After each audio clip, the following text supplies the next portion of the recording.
तो ऐसे गरम किया जाता है। ऐसे ये देखिए अब बनाने लायक हो गया है। अब दिखा रहे हैं, आप लोग बने रहिएगा, जाइएगा नहीं। देखिए अब ऐसे ये डाला जाता है, ऐसे गुड़ डाल देंगे। डालिए डालिए ऐसे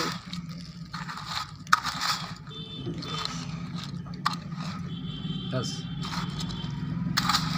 डालिए डालिए।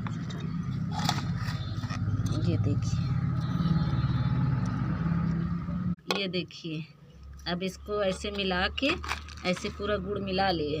मिलाने के बाद ऐसे हाथ में थोड़ा सा पानी लगाएंगे, फिर ऐसे बांधेंगे। ये देखिए ऐसे, ये देखिए बन गया है ये।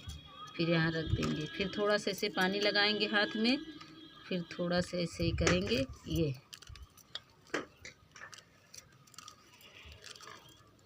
देखिए ऐसे बनता है।